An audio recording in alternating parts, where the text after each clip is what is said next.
Parlons franchement. Te souviens-tu de son odeur sur ta peau après votre dernière rencontre? Te rappelles-tu ce regard si particulier avec lequel elle te fixe? Un mélange d'adoration de vice et de peur animale d'être découverte.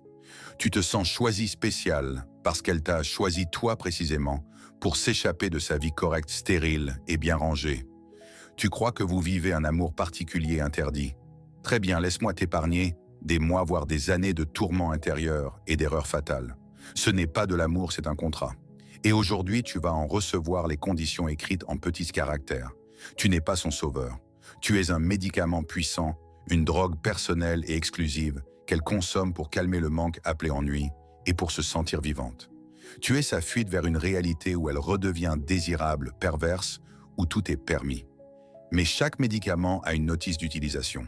Et dès que tu commenceras à dépasser la dose, à réclamer des droits ou à tenter de remplacer toute sa vie, tu seras éliminé sans ménagement, sans préavis ni indemnité. Cette conversation ne parle pas de morale. La morale, laisse-la à ceux qui restent dans les gradins à juger les autres. Toi et moi, nous sommes dans l'arène et aujourd'hui, tu vas recevoir le code officieux du gladiateur, 10 règles cruelles, cyniques mais vitales, qui te permettront de maîtriser ce jeu dangereux. Non seulement d'y survivre, mais d'obtenir exactement ce pourquoi tu t'y es engagé, un plaisir pur, non dilué, une sensation de pouvoir et zéro problème. Nous n'allons pas rester en surface. Nous allons disséquer la psychologie d'une femme mariée, mettre à nu ses désirs secrets et tes principales erreurs. Nous parlerons de la manière de dominer correctement au lit de ton comportement dans son espace numérique et de la façon de quitter cette relation la tête haute et non le cœur brisé. Si tu enfreins ne serait-ce qu'une seule de ces règles, tu passeras du statut de source de plaisir à celui de source de problèmes, et dans son monde, les problèmes se règlent d'une seule façon, par l'amputation. Avant d'aborder la première règle de ce code cynique mais honnête, j'ai une demande. Si tu sens déjà que cette conversation sera vraie sans fioriture ni illusion, mets un j'aime. Et si tu es ici pour la première fois et que tu n'as pas peur de regarder la vérité en face, abonne-toi à notre chaîne. Ce que tu vas entendre ensuite, aucun psychologue ne te le dira. Et avant de commencer, j'aimerais beaucoup connaître notre géographie. Écris dans les commentaires la ville d'où tu viens. Voyons où se rassemblent les hommes prêts à un échange honnête. Première partie. La règle de l'hygiène numérique. C'est ta première et plus importante ligne de défense. 99% des amants amateurs brûlent précisément ici sur ce champ de mine qu'est la communication digitale. Un appel imprudent, un message trop sentimental, une photo conservée, et tout votre fragile empire du secret s'effondre, t'ensevelissant sous les décombres. Tu dois comprendre et accepter comme un axiome dans ce jeu, ton smartphone n'est pas un moyen de communication avec elle. C'est une arme potentielle de ton autodestruction entre ses mains. Une boîte noire qui, en cas de catastrophe, sera étudiée par son mari avec une attention toute particulière. Ta mission est de faire en sorte que cette boîte noire soit d'une propreté virginale. Voyons les protocoles d'ascétisme numérique que tu dois respecter avec un fanatisme quasi religieux. Règle numéro 1, ne téléphone jamais en premier. Dans la version courte originale, nous avons établi que l'initiative doit venir d'elle. Entrons maintenant au cœur du sujet dans la psychologie profonde de cette loi de fer. Ce n'est pas seulement une question de discrétion. C'est une loi fondamentale de répartition de l'énergie et du pouvoir dans votre relation. Imagine son monde comme une eau calme et somnolente. Sa vie est planifiée, prévisible. Son appel à toi est un choix conscient de jeter une pierre dans cette eau tranquille. C'est un acte de volonté, de désir et de prise de risque. Elle choisit le moment, évalue la situation, s'assure que c'est sûr. Et surtout, elle ressent la faim. Son appel est le signal d'une prédatrice entrée en chasse. Je te veux. Le territoire est libre, c'est le moment. C'est son jeu, son adrénaline, son contrôle. Ton appel, en revanche, est toujours une intrusion extérieure. C'est une pierre lancée dans son monde par une main étrangère. Tu forces l'entrée à l'aveugle sans savoir ce qui se passe de l'autre côté. Peignons la scène. Elle est assise sur le canapé à côté de son mari. Ils regardent une série quelconque. Sa main est posée sur son épaule.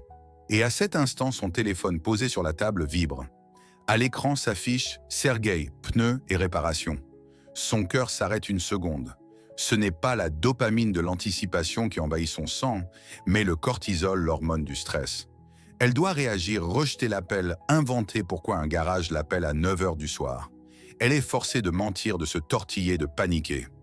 D'un simple appui sur un bouton, tu l'as transformée d'amante impatiente en animal traqué. À quoi penses-tu qu'elle t'associera après cela? Au plaisir ou à la panique? Tu te souviens de ce que tu dois être.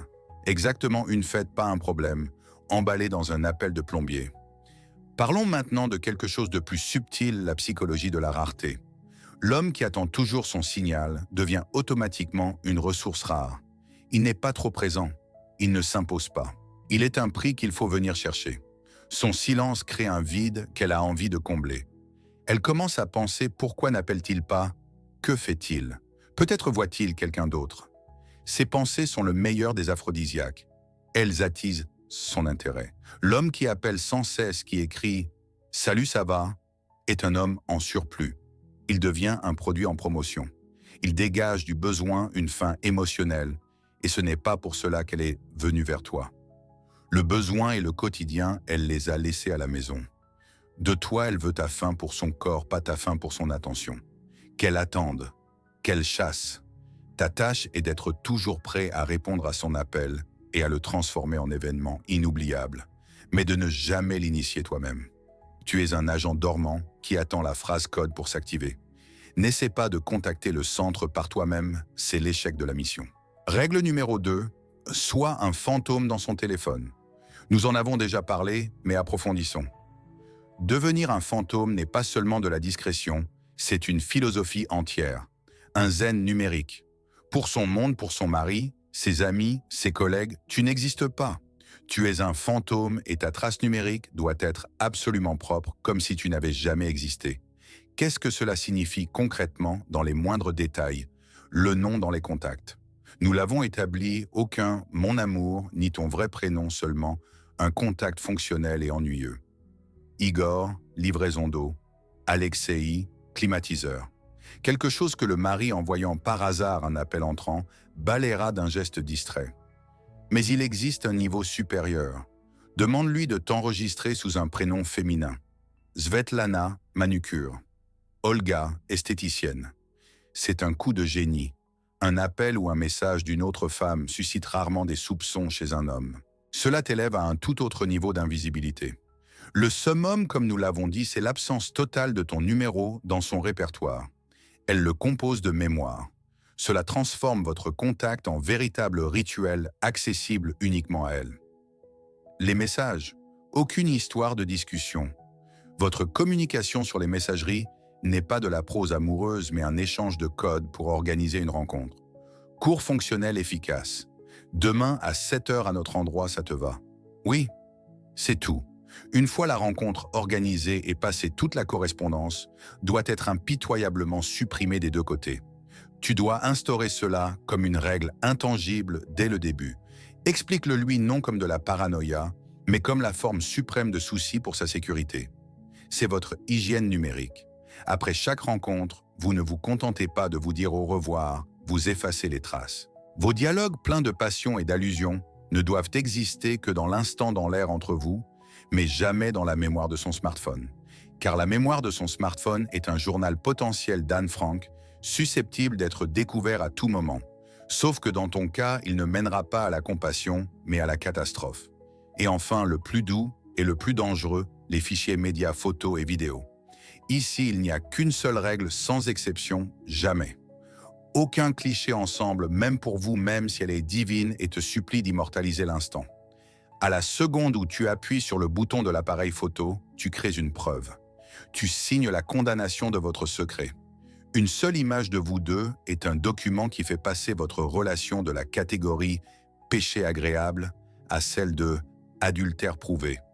Parlons maintenant de l'aspect piquant et de la manière de le lui expliquer correctement. Ce n'est pas seulement dangereux pour moi. Je n'ai pas besoin de tes photos parce que ta véritable image est gravée dans ma mémoire. Dis-lui, je ne veux pas regarder des pixels. Je veux me souvenir de l'odeur de ta peau, de la façon dont ta voix tremble à son apogée, de la manière dont tes ongles griffent mon dos. Ta mission est de laisser des traces non pas dans le silicium de son téléphone, mais dans les neurones de son cerveau et sur son corps. Qu'elle se souvienne non de vos selfies, mais des sensations. Ce sont les seuls fichiers que personne ne pourra jamais pirater ni retrouver.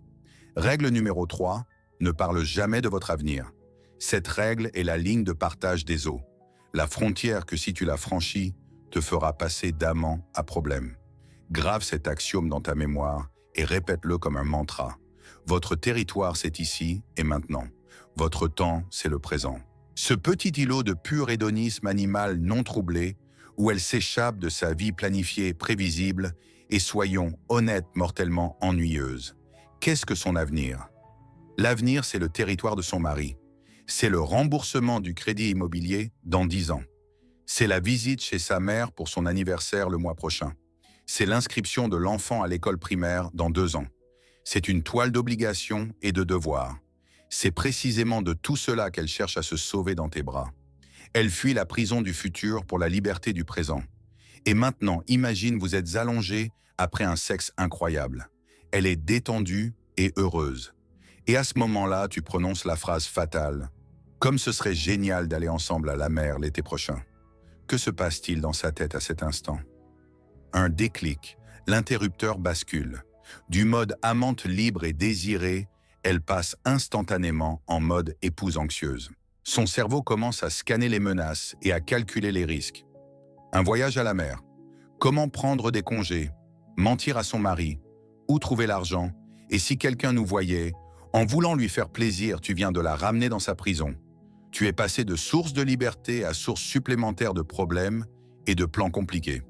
De la catégorie « fête », tu es passé à la catégorie « projet ». Et elle a déjà un projet à long terme, souvent déficitaire. Un second, elle n'en a absolument pas besoin. Ici, nous touchons directement aux réglages fondamentaux de la psyché que Freud a décrit avec tant de génie. Elle est avec toi pour libérer son « ça », ses instincts refoulés, ses désirs animaux, sa part sombre et affamée. Son mariage, sa vie sociale, c'est le royaume de son surmoi, le monde du devoir, des règles, des normes et du qu'en dira-t-on. En tentant de l'entraîner dans des conversations sur l'avenir, tu commets un crime psychologique. Tu essaies de passer un collier étouffant de surmoi autour de son ça, libre et sauvage. Tu veux transformer une panthère sauvage venue chasser la nuit en chat domestique à qui il faut acheter un billet et un passeport vétérinaire. Cela tue toute la magie, tout le magnétisme animal. Ta force réside dans l'incertitude absolue, dans le fait que chacune de vos rencontres peut être la dernière. C'est cela qui crée cette douce tension, cet érotisme qui lui manque tant. Parle de ce que tu veux de son corps, de ses fantasmes les plus sales, de ce que tu lui feras la prochaine fois que vous vous verrez. C'est un avenir surlimité à votre prochaine rencontre. Mais ne franchis jamais la frontière du présent. L'avenir global est un poison qui détruira instantanément votre moment parfait et interdit. Deuxième partie. Les règles du rôle social. Si la première partie portait sur la sécurité, celle-ci concerne ton talent d'acteur. Tu joues un rôle très spécifique, extrêmement important pour elle. Et dès que tu sortiras de ton personnage, le spectacle prendra fin et tu seras chassé de la scène avec honte. Alors retiens bien ton scénario. Règle numéro 4, tu es sa fête, pas son mouchoir. Imagine sa vie.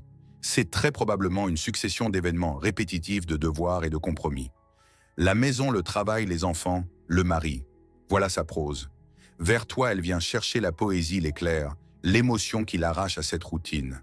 Elle vient à toi pour se sentir à nouveau femme et non plus simple fonction d'épouse et de mère. Et la voilà avec toi. Que font 90% des amants dilettantes? Ils voient son visage triste et commettent l'erreur fatale lui offrir une épaule pour pleurer. Ils commencent à écouter ses plaintes sur son mari, sur sa belle-mère, sur son patron. Ils se transforment en psychothérapeute en mouchoir. Cela paraît noble. On croit ainsi se rapprocher d'elle. En réalité, c'est le début de la fin. À l'instant même où tu lui permets de déverser tout son négatif sur toi, tu cesses d'être une fête. Tu deviens le prolongement de ses problèmes. Elle ne t'associe plus à l'évasion et à la passion, mais à ce monde morne précisément dont elle cherche à s'échapper. Ton territoire est celui du plaisir du rire, de la légèreté, de la folie. Ta mission n'est pas d'écouter à quel point tout va mal là-bas, mais de faire en sorte qu'ici, avec toi, tout aille excessivement bien. Fais-la changer d'état, arrache-lui ce masque de femme épuisée, fais-la rire, surprends-la, fais quelque chose de spontané. Ton rôle est de lui faire oublier sa vie pendant les quelques heures que vous passez ensemble et non d'organiser une séance de thérapie de couple improvisée. Dès qu'elle comprendra qu'elle peut venir se plaindre chez toi, elle le fera de plus en plus souvent. Mais se déshabiller de moins en moins parce qu'on ne couche pas avec les psychothérapeutes. On les paye et on s'en va. Dans ton cas, on s'en va tout simplement. Règle numéro 5, ne dis jamais de mal de son mari. C'est la règle la plus contre-intuitive et la plus importante de tout le code. Cela semble pourtant logique, non. Elle se plaint de lui. Elle vient de chez lui vers toi. Donc il serait votre ennemi commun. Et si tu le critiques, tu deviendrais son allié. C'est un piège mortel. Grave-le une fois pour toutes, tu ne dois jamais parler de lui en mal, même si elle-même le couvre de reproches. Pourquoi? Parce qu'il est son choix. Il fait partie de son identité. C'est le père de ses enfants, l'homme avec qui elle a vécu des années. Chaque parole négative que tu prononces à son sujet n'est pas une pierre jetée dans son jardin à lui, mais dans le sien à elle. En le critiquant, tu lui dis en substance « Tu es stupide d'avoir choisi un tel homme et de vivre avec lui. Tu dévalorises toute sa vie et aucune femme ne pardonne cela. Elle peut se permettre de le critiquer, c'est son affaire intérieure, son territoire. Mais toi, tu es un étranger et tu n'as pas ce droit. Ta position idéale est celle d'une neutralité distante et sage. Elle dit « Il ne me comprend pas du tout. » Tu ne réponds pas « Oui, c'est un salaud. » Tu dis « Les relations, c'est quelque chose de complexe. » Elle dit « Il a encore oublié notre anniversaire. » Tu ne dis pas « Quel idiot. » Tu la prends dans tes bras et tu dis « Mais moi, je me souviens que tu es ici maintenant avec moi. » Et c'est la plus belle des fêtes. Tu déplaces le focus de lui vers vous. Tu ne deviens pas le troisième participant de leurs conflits conjugaux. Tu restes dans ton univers. Cela démontre ta force, ta maturité et ton respect pour sa vie même imparfaite. Laisse-la gérer elle-même ses choix. Ta mission est d'être la meilleure alternative, pas le meilleur critique. Qu'elle compare et tire ses conclusions sans que tu les lui souffles. Règle numéro 6. Sois invisible pour son monde. Votre relation ressemble à des univers parallèles d'un film de science-fiction. Ils existent en même temps, mais ne doivent jamais en aucune circonstance se croiser. Tu es l'habitant de son univers secret et toute tentative de ta part de pénétrer dans son univers officiel est un acte d'agression et le début d'une catastrophe. Concrètement, cela signifie aucune rencontre par hasard. Tu ne dois pas te retrouver par pure coïncidence dans le supermarché où elle fait ses courses le samedi. Tu ne dois pas simplement passer en devant son bureau à l'heure du déjeuner. Chaque coïncidence de ce genre est pour elle une mauvaise surprise, un micro-infarctus, un risque d'être vu reconnu. C'est une violation du contrat fondamental, le contrat d'invisibilité. Aucune tentative d'intégration dans son cercle social. Inutile d'essayer de te lier d'amitié avec ses amis. Inutile de liker ses publications sur les réseaux sociaux. Si vous n'y êtes pas lié par une légende en béton, tu dois être pour son monde un fantôme, un homme qui n'existe pas. Moins il y a de personnes au courant de ton existence, plus votre lien est sûr. Et plus ta valeur est élevée parce que tu es son secret personnel et exclusif. Et quel secret est-ce si l'entourage commence à en soupçonner l'existence? Comprends une chose simple, son monde est sa forteresse. Peut-être ennuyeuse et routinière, mais c'est son territoire régi par ses lois. Toi, tu es un invité venu d'une autre dimension. Un invité qu'on fait entrer en cachette la nuit par une porte dérobée. Et si cet invité commence soudainement à forcer les portes d'honneur en plein jour, on le met dehors très vite et très brutalement. Respecte ses frontières, savoure ton rôle d'homme, venu de nulle part. Il y a là un charme sombre particulier. Tu es son secret. Et un bon secret est celui que personne ne peut révéler. Troisième partie, les règles du territoire du péché. Nous arrivons au cœur de votre relation, à ce pourquoi tout a commencé à l'épicentre du volcan. Son mariage est souvent un territoire d'habitude, de devoir et de prévisibilité. Votre lit est un territoire de liberté absolue. C'est son terrain d'essai personnel pour des désirs qu'elle n'ose parfois même pas s'avouer à elle-même. Et ton rôle ici n'est pas seulement d'être un bon technicien. Ton rôle est d'être son guide dans les labyrinthes sombres de sa propre âme. Règle numéro 7, sois son côté obscur. Le grand psychologue Carl Gustav Jung a introduit le concept de l'ombre. C'est la partie de notre personnalité que nous réprimons, que nous nions, dont nous avons peur. Ce sont nos mauvaises pensées, nos désirs interdits, nos démons intérieurs. Chez une bonne épouse et une femme respectable, cette ombre est particulièrement vaste.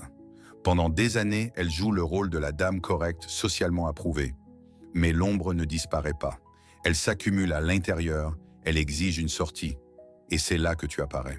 Tu es celui devant qui elle peut révéler son ombre. Mieux encore, elle attend que tu réveilles cette ombre en elle. Elle ne vient pas à toi pour de la tendresse et du romantisme, façon mélodrame à la vanille. Pour cela, elle va vers son mari s'il lui reste encore de l'intérêt. Vers toi, elle vient pour le piment, pour le piquant, pour se sentir mauvaise fille. Et ta mission est de lui offrir cette sensation. Cela ne signifie pas être brutal ou cruel. Cela signifie être dominant, affirmé. Savoir la prendre comme son mari ne se permettra jamais de le faire. Lui murmurer à l'oreille des choses qui font rougir les joues d'une femme respectable et mouiller sa lingerie. Ta mission est de lire sa faim inexprimée. Elle veut se soumettre. Elle veut être prise avec force, peut-être même un peu rudement, au point que de légères marques de ton pouvoir restent sur son corps, qu'elle regardera le lendemain avec un frisson devant le miroir en se souvenant de chaque seconde.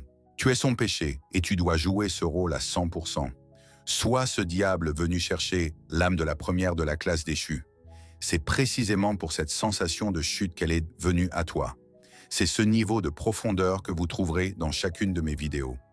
Si c'est l'approche que vous cherchiez, c'est le moment idéal pour vous abonner à notre chaîne. Règle numéro 8, ne reste jamais jusqu'au matin. La nuit est votre temps. C'est une période magique où les masques sociaux tombent et où les instincts se gouvernent. La nuit est un théâtre d'ombre dont vous êtes les acteurs principaux. Mais l'aube arrive et avec les premiers rayons du soleil, la magie disparaît. Le matin est le territoire du quotidien, l'odeur du café, le bruit du réveil, la nécessité de se brosser les dents et de penser aux obligations. Le matin est le territoire du mari et tu n'y as pas ta place. Rester jusqu'au matin, c'est commettre un crime symbolique. Tu envahis un territoire qui n'est pas le tien.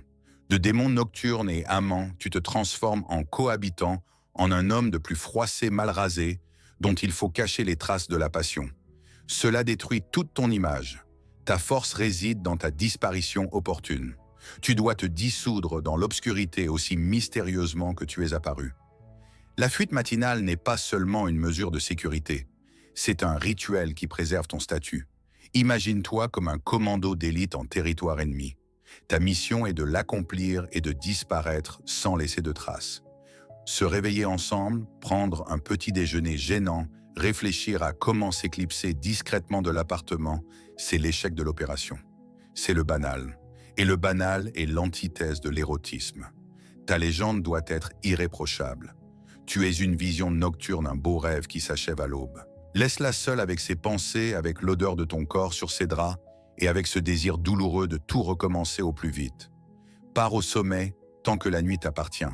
Le matin appartient à son autre vie. Et tu n'as même pas besoin d'être témoin de cette vie-là. Respecte la frontière entre la nuit et le jour. C'est la frontière de ton royaume.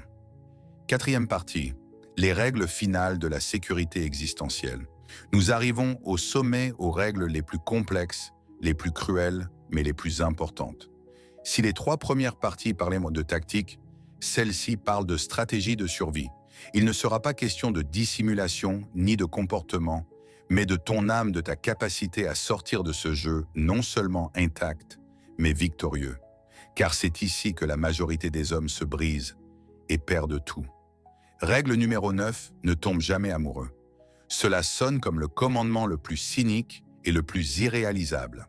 Comment passer autant de temps avec une femme, partager avec elle la part la plus intime de son être sans éprouver de sentiments? C'est possible et nécessaire. Ou du moins, ne jamais en aucune circonstance lui montrer que tu es tombé dans ce piège. Pourquoi est-ce si crucial? Parce que à l'instant même où ces mots t'échappent, je t'aime, ou lorsque tu commences à exiger plus de rencontres, plus d'attention, plus de place dans sa vie, tu cesses d'être la solution à ses problèmes pour devenir son principal problème. D'un atout, tu deviens un passif, d'une fête un mal de tête. Elle n'est pas avec toi pour construire une nouvelle relation complète. Elle est avec toi pour réparer ou compenser les failles de l'ancienne. Tu es une béquille qui l'aide à avancer dans la vie. Mais aucune femme n'échangera sa jambe même boiteuse contre la meilleure béquille du monde. Dès que tu tombes amoureux, tu commences à être jaloux. Tu poses des questions. Qu'avez-vous fait ce week-end? Pourquoi tu ne répondais pas? Tu revendiques un territoire qui ne t'appartient pas. Et cela l'effraie.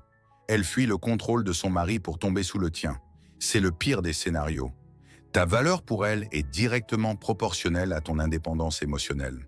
Tant que tu es léger, joyeux, autonome et que tu n'exiges rien d'autre que les heures qu'elle est prête à t'offrir, tu es au sommet. Dès que tu deviens dans le besoin jaloux et amoureux, tu es fini, on t'élimine. Peut-être pas immédiatement, peut-être par pitié on te supportera encore un peu, mais la fin est écrite. L'amour est la monnaie du monde des maris. Dans ton monde, la monnaie c'est la passion et la liberté. Ne confonds pas ces deux comptes. Règle numéro 10, sois prêt à disparaître à tout moment. C'est l'accord final. La pilule la plus amère à avaler, mais aussi ton principal antidote. Tu dois graver dans ton cerveau une vérité simple. Tu es un projet temporaire, un travailleur saisonnier dans le jardin de sa vie. Ta mission est de venir de faire ton travail, de prendre du plaisir et d'être prêt à ce que le contrat ne soit pas renouvelé. Sans avertissement, sans explication, sans indemnité. Un beau jour, elle cessera simplement de répondre à tes messages ou t'écrira sèchement « Désolé, nous ne pouvons plus nous voir ». Et c'est tout. Pourquoi? Les raisons peuvent être innombrables. Elle s'est réconciliée avec son mari et ils vivent une seconde lune de miel. Elle a failli être découverte et a décidé de ne plus prendre de risques. Elle a trouvé un nouvel amant qui lui procure des sensations plus fortes. Ou ce qui est le plus douloureux, elle s'est simplement lassée de toi. Tu étais un médicament et le traitement est terminé. Le patient est guéri et n'a plus besoin de tes services. Et là, deux chemins s'offrent à toi. Le chemin du faible, commencer à appeler sans cesse, exiger des explications, t'humilier, tenter de récupérer quelque chose. Ce chemin ne mène qu'à la honte et à la destruction définitive de ton amour-propre. Et il y a le chemin de l'homme fort, accepter sa décision en silence, disparaître, effacer son numéro et continuer à vivre. La seule façon de gagner à ce jeu est d'être prêt à partir le premier ou au minimum à accepter son départ avec dignité. Ton indépendance émotionnelle, ta préparation à toute issue sont ta seule arme et ta seule armure. Souviens-toi, elle ne te doit rien et toi non plus. C'était un contrat et sa durée est arrivée à expiration. Nous avons analysé 10 règles cruelles, mais je sais que la vie est toujours plus complexe que n'importe quelle instruction. Et dans ce chat se trouvent des milliers d'hommes à l'expérience colossale. La question principale est donc la suivante. Quelle 11e règle non écrite ajouteriez-vous à ce code d'après votre propre vie? Écrivez-la dans les commentaires. Rassemblons ici l'encyclopédie la plus complète de ce jeu dangereux. Conclusion. L'art d'être des vacances et non une nouvelle vie. Alors qui es-tu au final après avoir traversé tous les cercles de cet enfer cynique mais honnête? Un voleur pitoyable dérobant des instants à un mariage tue-joie? Non. Un séducteur fatal et arrogant sorti de romans bon marché? Pas davantage. Si tu n'as pas seulement écouté mais assimilé ces 10 règles, tu es quelque chose de plus. Tu es un joueur conscient, un grand maître qui voit l'échiquier 10 coups à l'avance, un chirurgien qui pratique une opération émotionnelle extrêmement complexe en territoire étranger, reçoit ses honoraires sous forme de passion pure non altérée et s'en va sans laisser ni cicatrice ni preuve. Tu as accepté la vérité fondamentale de ces vacances hors de la vie. Et de bonnes vacances de luxe 5 étoiles tirent précisément leur valeur de leur finitude. Elles offrent une explosion d'émotions, permettent une réinitialisation totale. Mais personne ne vit en vacances éternelles. À l'instant où tu essaies de transformer des congés en résidence permanente, tu passes de l'invité désiré au problème qu'il faut résoudre. En acceptant ces règles cruelles mais honnêtes, tu accomplis une révolution intérieure. Tu changes toute la paradigme de ton existence dans ce lien. Tu cesses d'être une victime passive et pathétique des circonstances et de ses humeurs. Tu en deviens le maître. Tu n'attends plus devant une mangeoire brisée qu'elle quitte un jour son mari. Tu ne le veux pas parce que tu comprends instinctivement que son départ serait la fin du jeu, la fin de la fête, et le début de ce quotidien banal dont elle s'est enfuie vers toi. Tu cesses de souffrir de jalousie parce que tu comprends une chose géniale par sa simplicité. Son mari n'est pas ton rival. Il est ton allié involontaire. Il est le garant de ta liberté absolue. C'est lui qui porte tout le poids de ses mauvaises humeurs, des problèmes domestiques, des obligations financières et des relations avec sa famille, ne te laissant que le meilleur. Pense-y. Tu obtiens de cette relation ce dont rêvent des millions d'hommes mariés. Tu reçois un concentré idéal de passion féminine, d'admiration et d'énergie animale primitive, totalement purifiée des impuretés du quotidien, des problèmes, des disputes et des obligations. Tu la reçois dans sa forme la plus intense, sa meilleure version festive que même son mari ne voit pas. Elle vient à toi apprêtée, affamée, impatiente. Elle ne te parlera pas de crédit immobilier ni des mauvaises notes de son fils. Elle te parlera le langage du corps. Et pour tout ce festin de l'esprit et de la chair, tu ne perds qu'une seule chose, ta préparation d'acier, à laisser partir à tout moment ta dignité, ton autosuffisance. C'est là l'art suprême et le privilège majeur de l'amant, être inoubliable sans être indispensable. Ton but n'est pas de devenir une partie de sa vie. Ton but est de devenir cette partie d'elle qu'elle ne pourra jamais oublier. Devenir cet étalon secret, cette référence dorée de la passion à laquelle peut-être jusqu'à la fin de ses jours, elle comparera tous les autres hommes, y compris son propre mari. C'est ta victoire silencieuse et invisible, et on ne peut l'obtenir qu'en gardant la tête froide et le respect de soi, en préservant ta liberté, ta dignité et ta vie. Sors de ce jeu dangereux avec un profit maximal et des pertes minimales. Souviens-t'en et joue avec élégance.